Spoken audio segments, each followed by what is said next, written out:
Assalamualaikum warahmatullahi wabarakatuh. Selamat malam Sobat Pemburu Kisah. Malam hari ini kita sudah berada di tempatnya Pak Lek Demo. Nah, kalau ada yang tanya kemana Kang Surya, hari ini Kang Surya sedang ada keperluan jadi tidak bisa hadir di sini. Tapi kita ditemani oleh Pak Lek Demo. Nah, Pak Lek Demo, bagaimana kabarnya Pak Lek? Alhamdulillah baik. Alhamdulillah baik. Kebetulan pada saat ini Pak Lek Demo berkesempatan untuk mengisahkan sebuah kisah. Ngomong-ngomong, kisah apa ini Pak Lek Demo yang akan dikisahkan untuk Sobat Pemburu Kisah? Ini tentang seekor anjing putih. Anjing putih. Iya. Bagaimana kisahnya? Monggo Pak Lek Demo dikisahkan tentang kisah anjing putih tadi. Ya. Sebelumnya saya ucapkan terima kasih pada semua tim Misteri Zone yang telah memberikan kesempatan untuk sedikit bercerita tentang kisah yang telah terjadi beberapa tahun yang lalu. Sebelum cerita ini saya mulai, karena cerita ini menyangkut dengan istilahnya dalam tanda kutip tetangga sebelah, alam yang tidak bisa kita lihat dengan panca indera kita, ya, tidak mengurangi adab. Mungkin saya cerita seperti ini, dia mendengar bahwa ini yang diceritakan tentang dia. Nah, untuk menghindari hal-hal yang tidak kita inginkan bersama, alangkah baiknya mari kita tawasul. Mudah-mudahan cerita yang saya sampaikan ini sampai akhir nanti tidak menyinggung atau tidak menyebabkan hal-hal yang tidak kita inginkan. Bismillahirrahmanirrahim. Ila hadratin Nabi Muhammad Rasulullah sallallahu alaihi wasallam wa ila hadani ya habini hadis Al-Fatihah.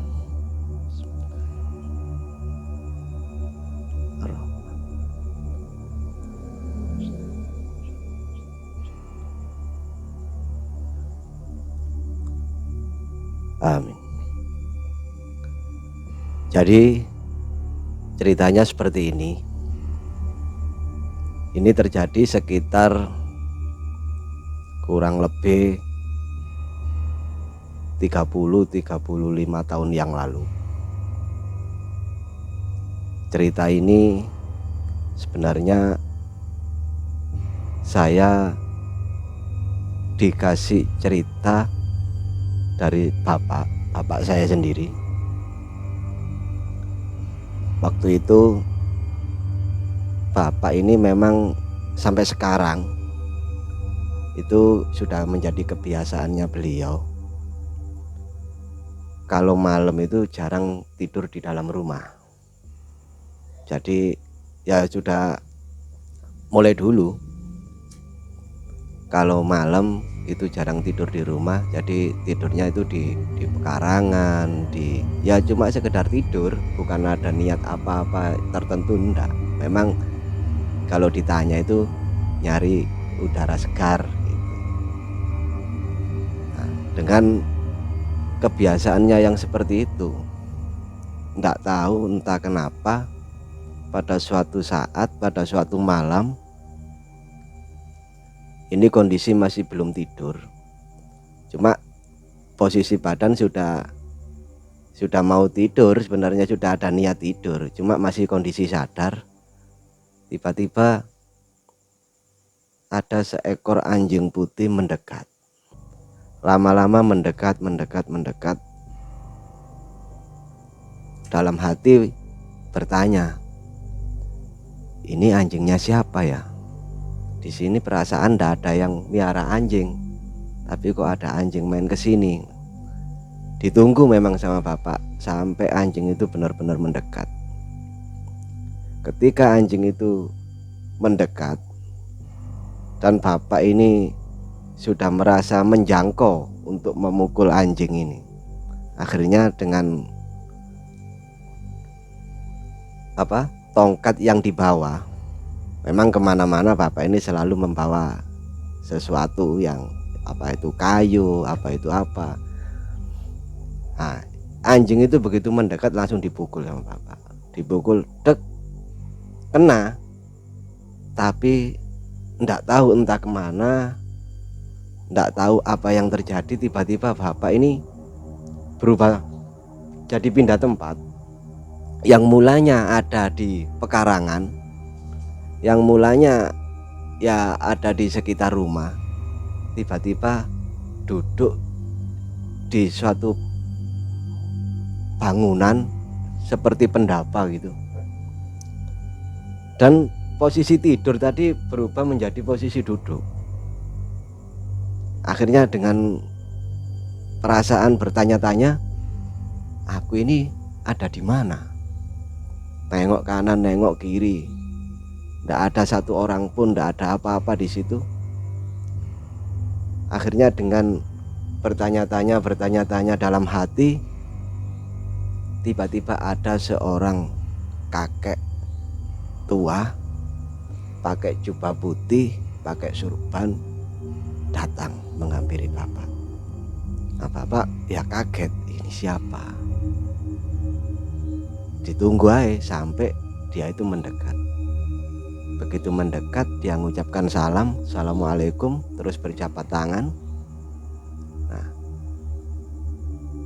sepenglihatannya bapak, kakek ini buta. Jadi kan kelihatan kan, orang bisa melihat orang normal dengan orang buta itu kan ada perbedaannya, kan ada. Jadi begitu mau berjabat tangan, kalau memang orang ini benar-benar buta, nggak mungkin dia bisa meraih tangan bapak itu lebih dulu. Jadi begitu tangan ini mau berjabat, sang kakek ini lebih dulu meraih tangannya bapak, padahal dilihat secara mata buta. Akhirnya dalam hati bapak, orang ini buta kok bisa melihat tangan saya, kok bisa meraih tangan saya. Waktu jabat tangan kok tangan saya yang diraih duluan. Nah, tetap timbul pertanyaan, siapa orang ini? Siapa orang ini? Di situ orang ini akhirnya bertanya, kamu sebenarnya minta apa? Bertanya kepada bapak, kamu sebenarnya menginginkan apa? Kok setiap malam kamu itu tidur di situ? Gitu. Loh, saya nggak ada niat apa-apa, saya nggak ada hajat ingin ini, enggak. Saya hanya tidur, ya memang di situ istilahnya pekarangan saya. Jadi mau tidur di mana saja saya cari angin segar. Kalau di dalam rumah itu nggak suka istilahnya udaranya kurang sejuk gitu kan. Itu jawabannya bapak. Kalau kamu menginginkan sesuatu, ayo tak tunjukkan. Akhirnya bapak itu diajak masuk, seolah-olah masuk di sebuah gudang. Tapi gudang ini dilihat bapak itu isinya itu penuh, hampir tidak ada jarak. Itu isinya pusaka macam-macam. Ada yang berbentuk motor ini warnanya kayak emas gitu. Ada yang berbentuk kereta, ada yang berbentuk seperti batu-batuan, permata, ada yang peti ini pingin tahu isinya, kamu dibuka, dilihatkan isinya, ada semacam koin, dinar, semacam batu-batu, terus ditunjukkan ini. Silakan kamu milih, silakan kamu mau yang mana. Akhirnya motor itu disuruh naiki, coba kamu naik motor itu, naik motor yang warnanya kayak emas tadi. Baru naik, belum apa-apa, langsung motor ini melesat jauh, nggak tahu kemana. Akhirnya kembali lagi ke tempat semula, terus dijak jalan lagi ke sana sampai pokoknya istilahnya bapak ini disuruh milih, kamu minta yang mana, kamu suka yang mana.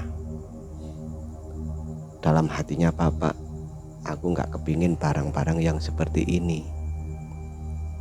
Loh, itu belum terucap, cuma ngomong dalam hati, aku nggak kepingin barang-barang seperti ini. Langsung diajak balik sama kakek ini. Jadi seolah-olah kakek ini mendengar apa yang dikatakan bapak dalam hati tadi. Jadi mau ditunjukkan untuk kelanjutan ke yang lain-lainnya itu akhirnya diurungkan. Oh, ayo wes balik rono. Ayo balik, kembali lagi ke sana. Akhirnya kembali lagi ke tempat bapak pertama kali duduk. Di situ disuruh duduk, kakek ini masuk. Loh,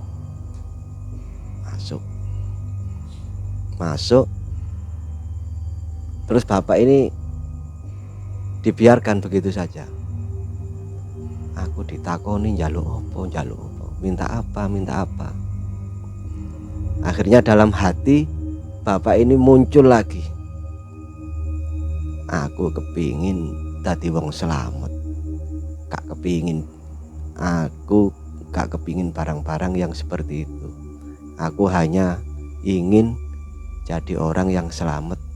Gimana bisa ndak ada yang sih kalau barang-barang yang seperti itu dipegang ya cuma gitu-gitu aja ya. Bapak itu mulai dulu memang gak suka sama barang-barang seperti itu. Makanya dalam hatinya dia itu, aku cuma kepingin jadi orang selamat. Nah, setelah omongan dalam hati bapak itu seperti itu, kakek ini keluar lagi sambil membawa buku atau kitab atau apa ndak tahu, itu tingginya segini. Jadi dibawa gini, buku itu, kitab itu ya, langsung ditaruh di depannya bapak. Dalam hatinya bapak, masa aku disuruh bawa kitab sekian banyak, terus aku mau bawa kemana-mana, kayak apa aku bawanya? Akhirnya kakek ini ndak ngomong, ndak apa, langsung kitab ini ditulis ulang di sebuah kertas, ditulis habis satu kitab ditaruh kitab satunya sampai kitab ini tinggal sekian yang belum tertulis. Jadi mulai segini tadi sampai habis tinggal sekian yang belum ditulis. Nah, di situ muncul godaan yang menurut bapak waktu itu godaan. Jadi bapak itu bukan seolah-olah mendengar suaranya nenek memanggil bapak. Bapak itu pernah dikasih wejangan sama nenek, kalau kamu tidak sedang melakukan sholat fardu, entah kamu itu melakukan sholat sunnah, entah itu melakukan apa, pokoknya bukan sholat fardu. Begitu kamu mendengar panggilan suara orang tua, tinggal datangi itu orang tua yang memanggil kamu. Nah, bapak ingat omongan nenek yang seperti itu. Jadi waktu bapak itu pas nunggu sang kakek ini nulis, itu dengar suaranya nenek manggil bapak. Bapak ingat omongan itu. Iya, aku iki nggak posisi sholat. Jadi aku ini bukan pas posisi sholat, bukan pas posisi istilahnya melakukan ibadah. Cuma aku iki sekedar untuk menunggu tulisan yang mau diberikan ke aku oleh kakek. Akhirnya bapak ini nengok, istilahnya menyauti panggilan nenek tadi. Nah, dengan suaranya bapak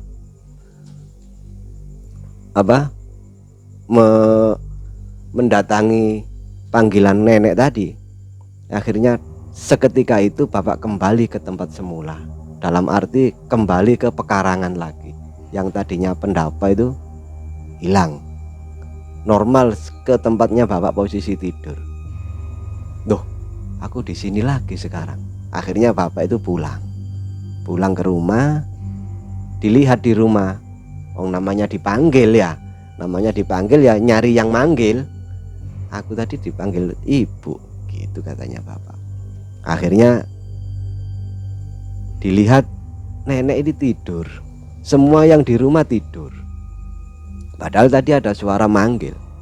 Akhirnya dibangunkan sama bapak itu, Bu, sampean tadi manggil saya tak? Loh enggak, aku tidur, kamu kan tahu sendiri aku tidur, aku bangun loh, kamu bangunkan, gitu kan. Berarti tadi itu ujianku, berarti aku tadi itu masih belum layak untuk menerima ini. Itu jadi pikirannya bapak yang tadinya mau dapat yang sekian sampai ditulis tinggal sekian, itu mungkin saya masih belum pas untuk mendapatkan itu, atau saya tidak kuat dengan ujian yang seperti itu. Akhirnya nggak jadi apa-apa, nggak jadi dapat apa-apa, kembali ke posisi awal, kembali ke pekarangan. Dan terus bertanya-tanya bapak ini, masa sih di sini itu tempatnya ini, gitu. Masa sih di sini itu tempatnya penyimpanan barang-barang seperti itu, gitu. Akhirnya dengan rasa penasarannya bapak memberanikan diri untuk bertanya kepada nenek saya sendiri. Jadi ibunya bapak tadi, karena bapak itu habis mengalami kejadian itu ya, akhirnya bertanya-tanya, masa sih. Akhirnya nanya ke nenek.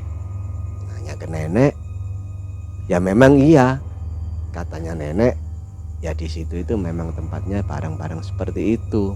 Jadi kamu tadi ketemu sama itu ya, orang yang nunggui, istilahnya itu yang penunggunya. Jadi yang kakek tua buta pakai surban, pakai jubah tadi itu katanya nenek itu yang jaga. Iya, aku tadi ketemu itu, Bu.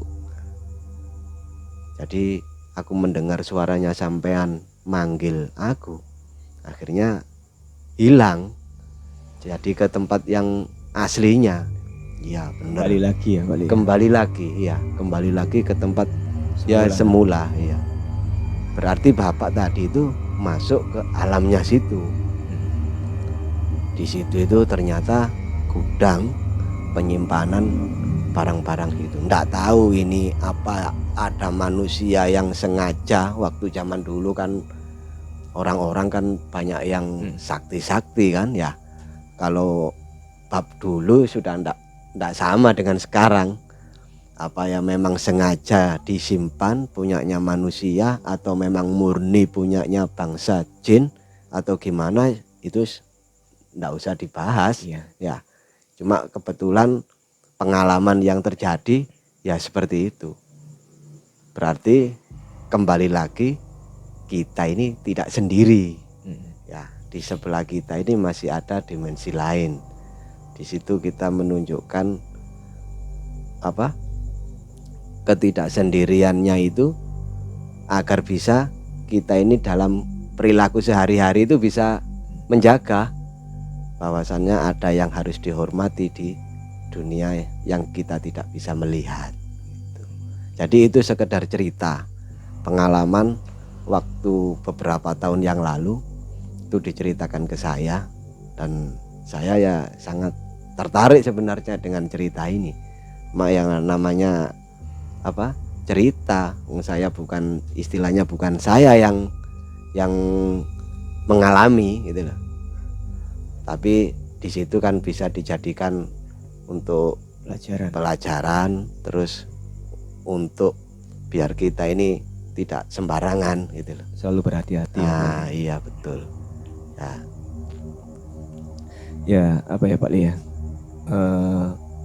memang di alam kita ini langsung berbatasan dengan dimensi lain kan.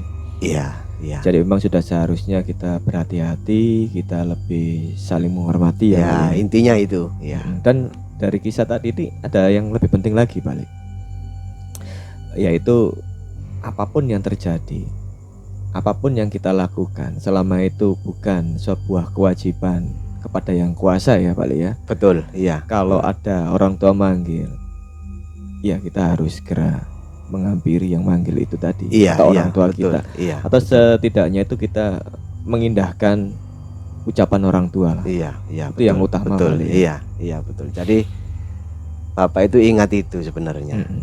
Selama kamu tidak melakukan sholat fardu, kalau kamu dipanggil orang tua, tinggalkan. Itu yang dipegang Bapak memang. Ya itu pelajaran yang penting. Iya. Dan itu juga pelajaran yang penting buat kita semua. Dan untuk sobat pemburu kisah, semoga bisa mengambil hikmah dari cerita Pak Lek Demo tadi. Oke Pak Lek Demo, terima kasih banyak. Kita sudah hadir di tempatnya Pak Lek Demo ini. Iya. Semoga kita nanti bisa kita bisa berbagi kisah lagi Pak Lek Demo ya. Insya Allah, insya Allah. Oke sobat, terima kasih telah menyimak kisah hari ini. Dan jangan lupa untuk like, subscribe, serta tinggalkan komentar di bawah. Serta ikuti terus kisah-kisah kami selanjutnya. Assalamualaikum warahmatullahi wabarakatuh. Bye-bye.